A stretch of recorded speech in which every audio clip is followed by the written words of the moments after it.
کہ مجذوب اور سالک کی تعریف کیا ہے؟ مجذوب سالک وہ ہوتا ہے جی کہ جو سلوک چلے، سالک کا معنی چلنا، اور مجذوب جو مجاذیب ہوتے ہیں یہ جذب سے ہے، جذب کرنا، اور اس میں جن میں انجذاب کا مادہ ہو، جذب کرنا۔ تو اصل میں سالک جو ہے اس کا مقام زیادہ ہے کہ جو حضور علیہ الصلوۃ والسلام کی منزل شریعت کی طرف رواں دوا ہے۔ یہ ہمارا صوفیاء کا قاعدہ کلیہ ہے کہ وہ مشائخ مثلا حضرت پیران پیر اولیاء اللہ کے جو سردار ہیں، اور جنہوں نے فرمایا کہ قدمی حاضی علی رکبت کل ولی اللہ، کہ میرا یہ قدم تمام اولیاء اللہ کی گردن پر ہے، یہ جس نے فرمایا، اور اللہ نے اس کو وہ مقام عطا فرمایا، اور اپنی خواہش سے انہوں نے کہا، ان کو حکم دیا گیا کہ یہ تو کہہ، اتنی بڑی شان والا آدمی، تو اس کی جو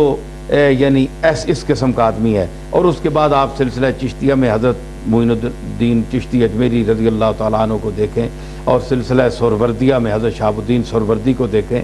اور اسی طرح حضرت بہاؤالدین نقشبند جو سرخیل سلسلہ نقشبندیہ ہیں ان کو دیکھیں، تو یہ جتنے ہیں یہ سالک ہیں، اور سالک جو ہے اس سلوک اتباع رسول کی وجہ سے منزل پر پہنچتا ہے۔ جو مجاذیب ہیں جس کو کلندر کہتے ہیں، کلندر کا معنی پتہ کیا ہے؟ کلندر کا معنی ہے وہ لکڑی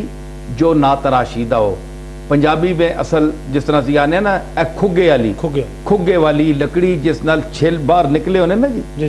اس کو کہتے ہیں تراشیدہ لکڑی۔ یہ کلندر ہے، فارسی کا لفظ ہے۔ تو ان میں چونکہ ان کی مونچھیں بڑی ہیں، داڑھی بڑی ہے، کوئی بال بڑا ہوا ہے، کوئی خیال نہیں ہے لباس کا، کوئی شریعت میں بھی ذرا کبھی کمزوری ہوگی، نماز میں بھی دیر ہو گئی، تو اتنا نہیں ہوتا، اس لیے اس مناسبت کی وجہ سے اس کو کلندر کہتے ہیں۔ تو جو مجاذیب ہیں یہ بھی لگ بھگ انہی کے، کوئی کسی جلوے میں کھو گئے، کوئی جلوہ نظر آیا بس وہیں گم ہو گئے، تو یہ بھی کوئی اتباع کے لائق نہیں ہوتے کہ ان کا اتباع آپ کریں۔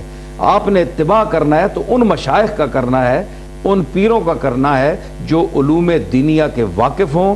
جو ابلاغ کر سکیں، قرآن و سنت کا پیغام پہنچا سکیں، مریدوں کو سمجھا سکیں، مریدوں کے سوالات کا شافی جواب دے سکیں، اور پوری تربیت گاہ وہ قائم کریں۔ یہ نہیں ہے، اسی لیے آپ دیکھیں کہ ہمارے سلاسل میں اپنی اولاد کو انہوں نے ضروری سجادہ نشین نہیں بنایا کہ ان کے بعد ان کا بیٹا ہی بیٹھے گا۔ خواجہ معین الدین چشتی اجمیری کا کوئی نسبی تعلق نہیں ہے خواجہ قطب صاحب سے،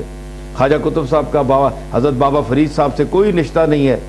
تو ان کی اولادیں اپنی بھی تھیں جن مشائخ کی ہیں۔ خواجہ صاحب کی تو پوتے سے آگے نہیں چلی،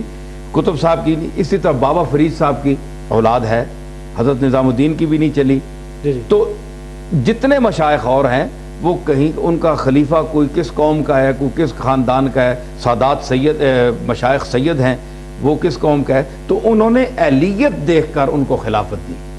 تو یہ ضروری نہیں ہے کہ یہ ایک وراثت ہے جو پراپرٹی کی طرح تقسیم ہو، مطلب اس کی کوالیفیکیشن، اس کی اہلیت کو دیکھا جاتا ہے، اس کی اہلیت کو دیکھا۔ لیکن آج کل تو مطلب خیر یہ ایسے ہی ہے کہ سلسلہ جو ہے وہ ایسے ہی چل رہا ہے کہ بس یہ پیر صاحب کا بیٹا ہے اور اسی طرح سے گدی نشینی چل رہی ہے۔ بس دیکھ لیں، پھر خانقاہیں بھی آپ دیکھ لیں۔ اچھا، اور میں ایک اور بات کیا حال ہے، میں ایک اور کہہ رہا ہوں کہ اگر ہم نے دیکھا ہے کہ مختلف